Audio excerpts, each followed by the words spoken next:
A Loom of Years, a poem by Alfred Noyes. In the light of the silent stars that shine on the struggling sea, in the weary cry of the wind and the whisper of flower and tree, under the breath of laughter, deep in the tide of tears, I hear the loom of the weaver that weaves the web of years. The leaves of the winter wither and sink in the forest mold, to color the flowers of April with purple and white and gold. Light and scent and music die and are born again in the heart of a gray-haired woman who wakes in a world of pain. The hound, the fawn, and the hawk, and the doves that croon and coo, we are all one woof of the weaving, and the one warp threads us through. One flying cloud on the shuttle that carries our hopes and fears, as it goes through the loom of the weaver that weaves the web of years.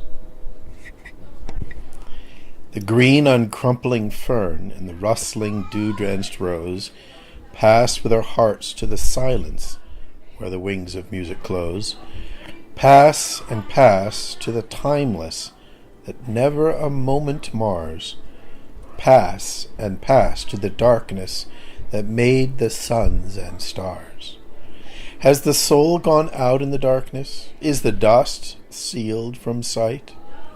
Ah, hush, for the woof of the ages returns through the warp of the night. Never that shuttle loses one thread of our hopes and fears, as it comes through the loom of the weaver that weaves the web of years. O woven in one wide loom through the throbbing weft of the whole, one in spirit and flesh, one in body and soul, though the leaf were alone in its falling, the bird in its hour to die, the heart in its muffled anguish, the sea in its mournful cry, one with the flower of a day, one with the withered moon, one with the granite mountains that melt into the noon, one with the dream that triumphs beyond the light of the spheres, we come from the loom of the weaver that weaves the web of years. A poem by Alfred Noyes, a prayer in time of war.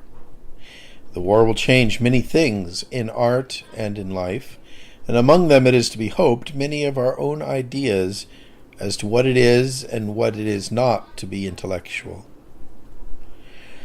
Thou whose deep ways are in the sea, whose footsteps are not known, tonight a world that turned from thee is waiting at thy throne. The towering Babels that we raised, where scoffing sophists brawl, the little antichrists we praised, the night is on them all. The fool hath said,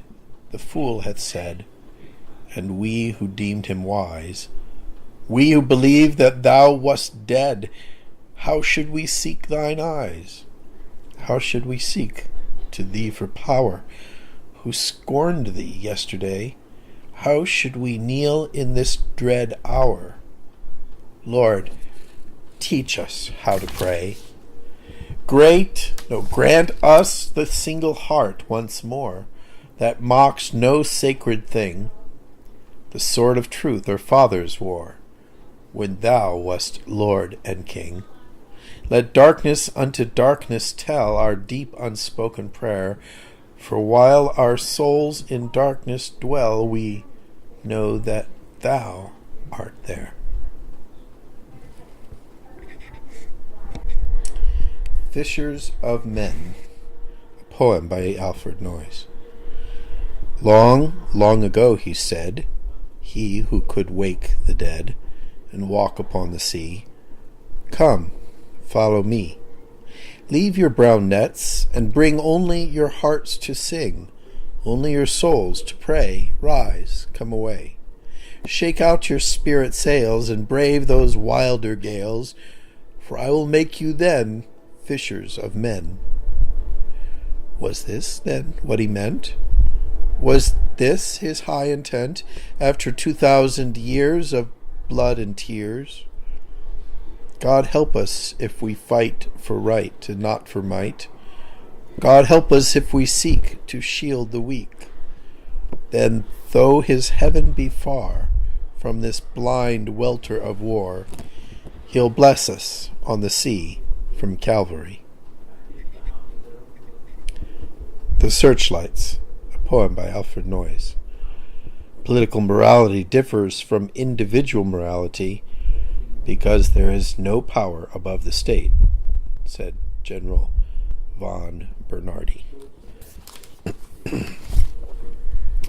Shadow by shadow, stripped for fight, the lean black cruisers search the sea.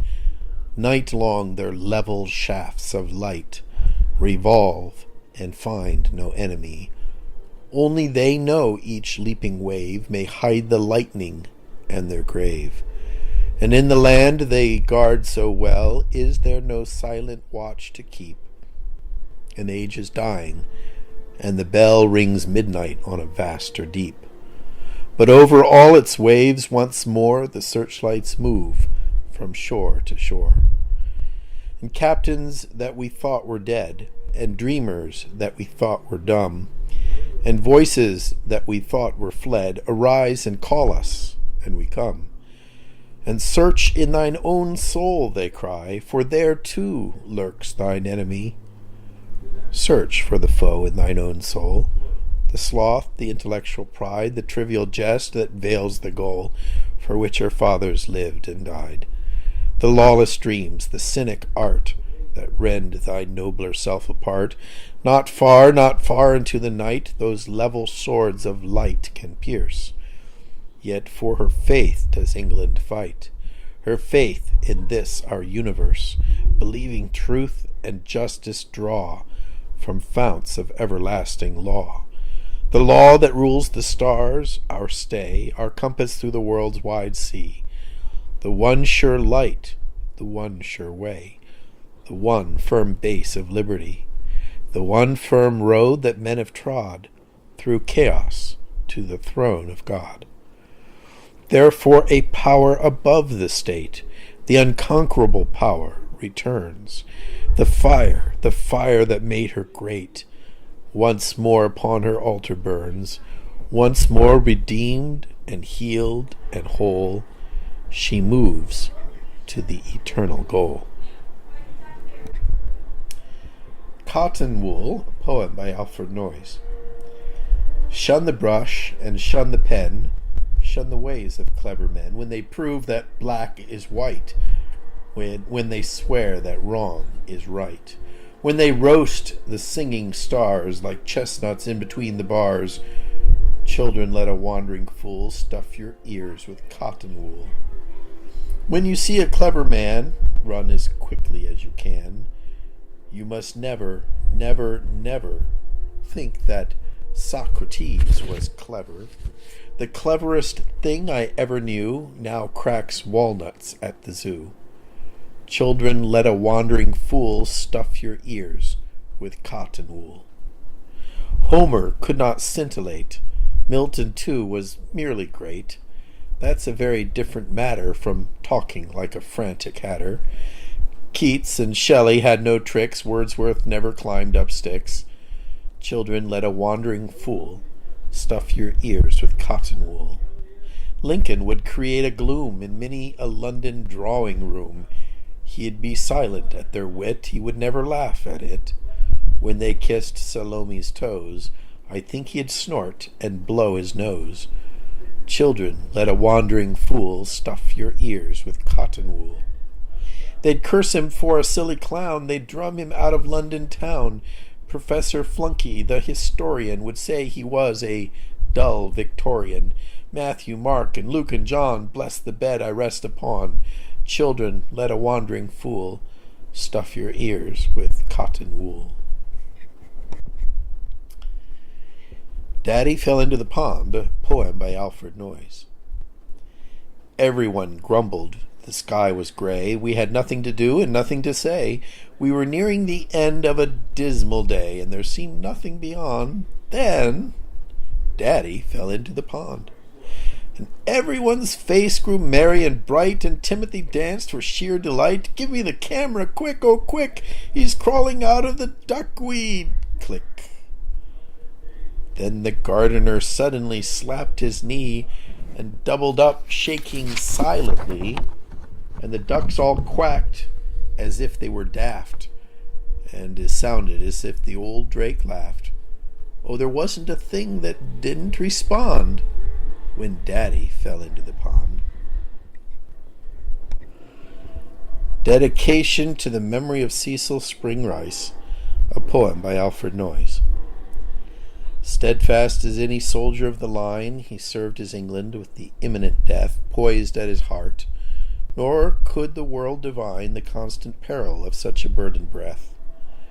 England and the honor of England he still served, walking the strict path with the old high pride of those invincible knights who never swerved a one hair's breadth from the way until they died.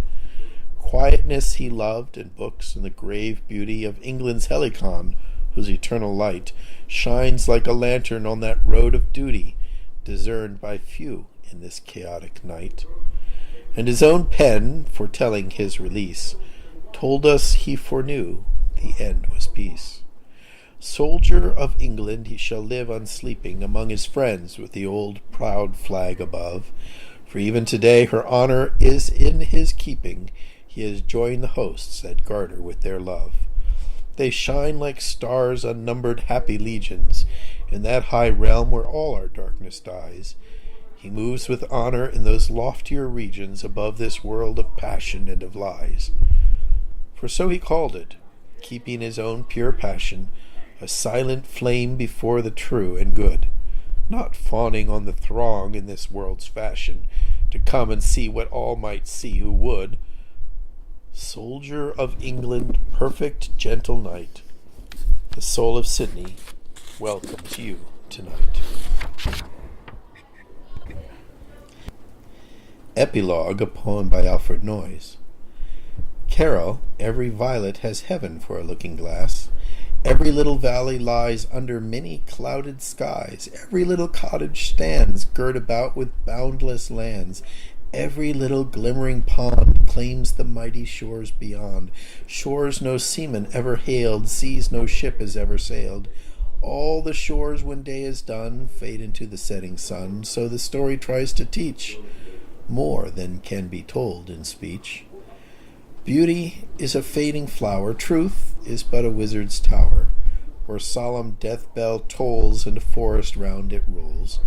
We have come by curious ways to the light that holds the days. We have sought in haunts of fear for that all-enfolding sphere, and lo, it was not far, but near. We have found, O foolish fond, the shore that has no shore beyond. Deep in every heart it lies, with its untranscended skies. For what heaven should bend above hearts that own the heaven of love?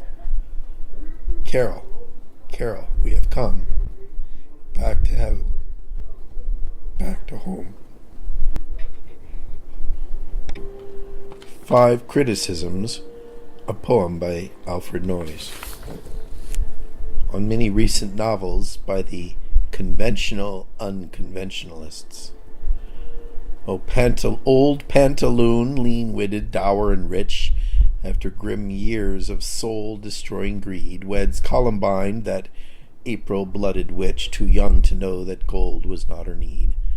Then enters Pierrot, young, rebellious, warm, with well-lined purse to teach the fine-souled wife that the old fool's gold should aid a world reform. Confused with sex, this wrecks the old fool's life. Oh, there's no doubt that Pierrot was clever, quick to break hearts and quench the dying flame. But why, for his own pride, does Pierrot never choose his own mate and work for his own high aim? Stand on his feet, pay for his own tune. Why scold, cheat, rob, and kill poor Pantaloon? Part 2.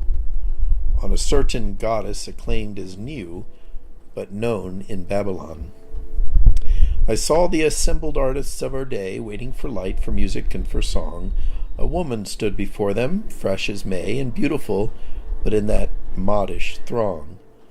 No one heeded her. They said, "In our first youth, surely long since, your hair was touched with gray." "I do not change," she answered. "I am truth." "Old and banal," they sneered and turned away. Then came a formless thing with breasts dyed scarlet. The roses in her hair were green and blue. "I am new," she said. "I change, and death knows why."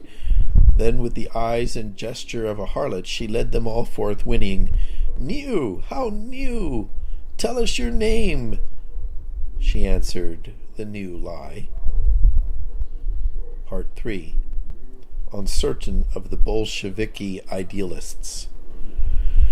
With half the force and thought you waste in rage over your neighbor's house or heart of stone, you might have built your own new heritage. O fools, have you no hands, then, of your own?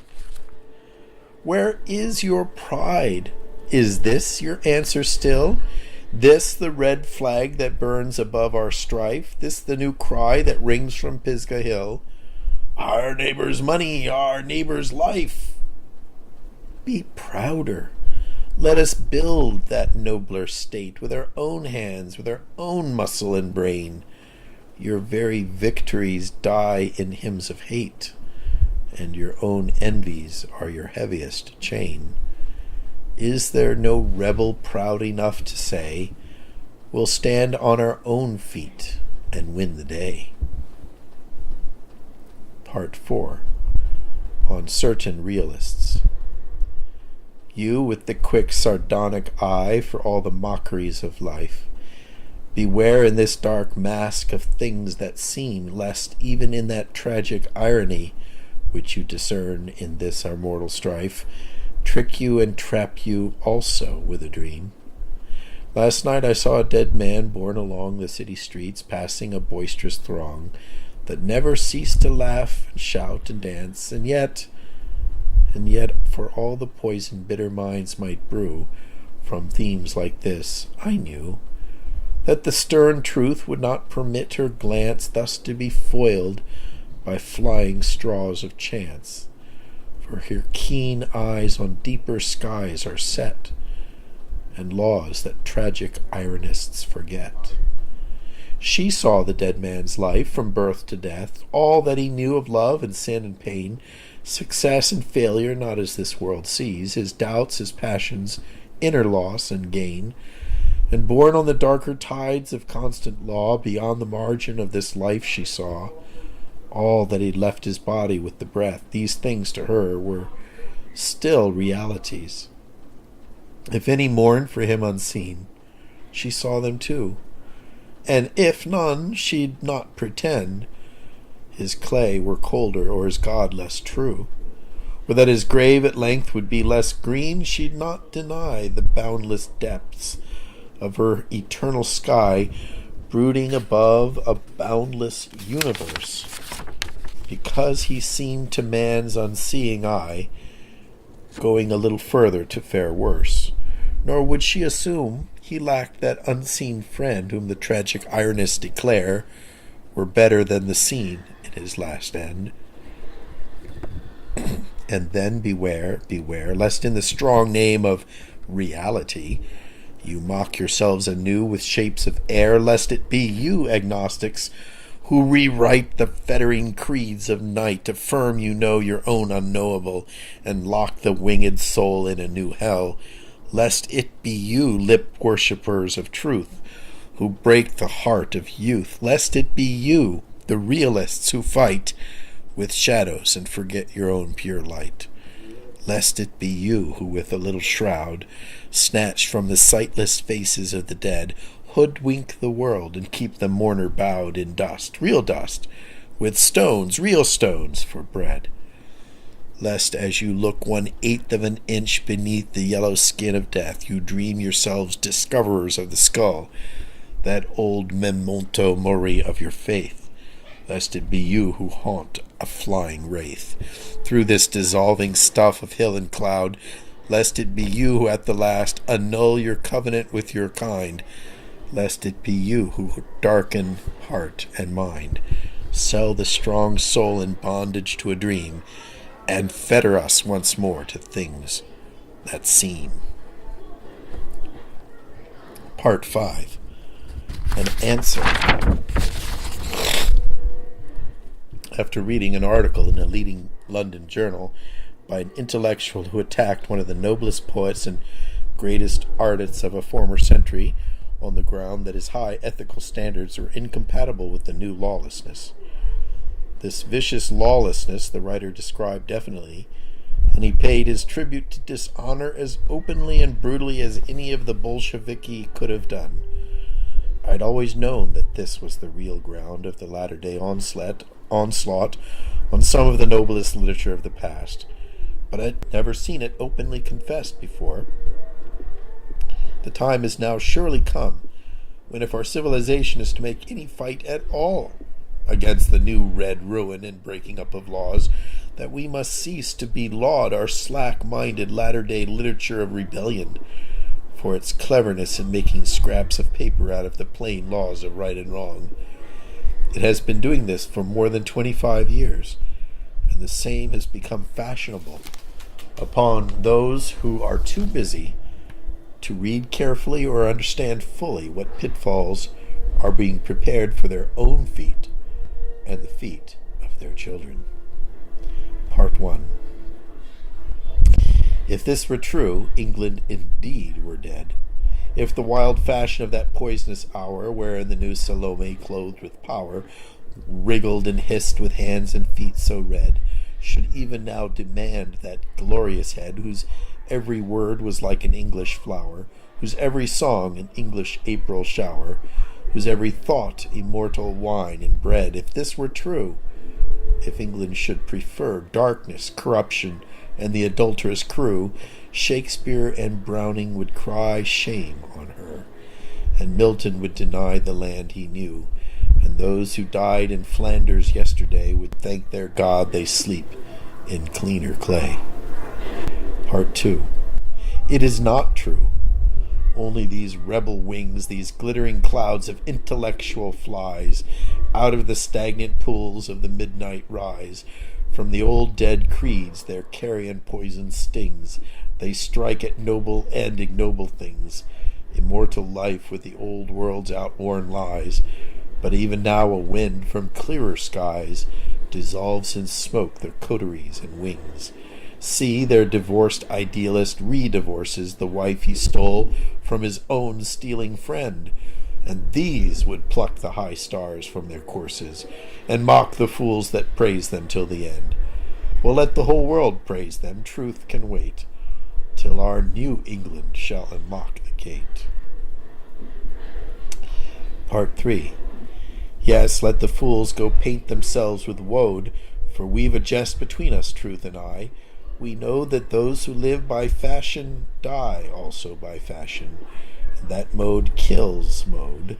We know the great new age is on the road, and death is at the heart of every lie. But we've a jest between us, truth and I, and we've locked the doors to our abode. Yet if some great new rebel in his pride should pass that way and hear us laughing low, like lovers in the darkness, side by side, he might catch this: the dullards do not know that names are names. New rebel is old thrall, and we're the lonely dreamers after all.